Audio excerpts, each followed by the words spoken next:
Hi, I'm Tuan with iBUYPOWER, and we're here at CES demoing our Steam box. So talk about what's on the inside of your Steam box. So right now, our model that we have on display here has a quad-core AMD processor with Radeon 260 GCN graphics, so it's got Mantle and everything. As soon as Valve enables Mantle in SteamOS, it'll be ready to go. 500 gig hard drive, Wi-Fi, Bluetooth, USB 3, the entire gamut, and it will ship with the Steam controller enabled. So when you buy it at retail, the Steam controller will be in the box. What went into the design of your box? The design philosophy, I think, was to produce something that was mainstream, that would be appreciated in the living room space, that would look unlike, a typical PC, I guess you would call it, a metal box that's black or beige, and be, I guess, significant other friendly. It was just look and fit in and be very, very consumer oriented in its design ID.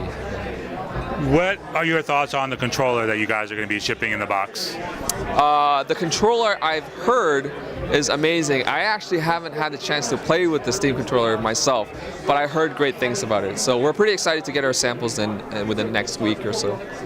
Where do you feel the Steam machines will fit in the ecosystem of those who like to build their own PCs, the hardcore PC gamers? Well, I'm a do-it-yourself guy myself, personally. I think there's a space for that, and Valve has it covered already. And whoever wants to build their own, they'll continue doing that, and they'll play Steam on Windows in big picture or what have you. And if they're interested in bringing an experience to the living room, I think you're looking at a different set of customers that may not play on the PC at all.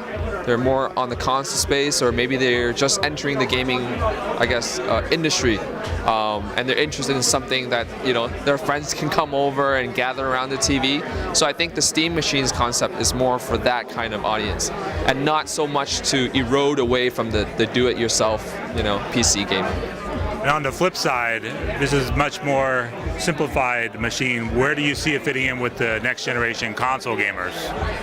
I think people tend to go where the content is. So if the Xbox has a game that is exclusive to the Xbox and you really want to play it, you're going to get an Xbox. And I think Valve has significant strengths with their Steam library, so there's going to be tons of games and content for the Steam platform that will just be attractive for those who want to play that kind of game. So I think there's going to be a mix of different consoles in the living room space, and I think that's always been the case. So I mean, I have all three consoles, and I think this will be another addition to that. Valve has also embraced entertainment with its big picture mode. What role do you feel movies and TV shows will play on having this in the living room? I think with Valve, they're interested in making the all-encompassing entertainment machine with SteamOS, and so I don't think they're having any issues at all. It's just working with the content providers, maybe developing the software to make the experience enjoyable.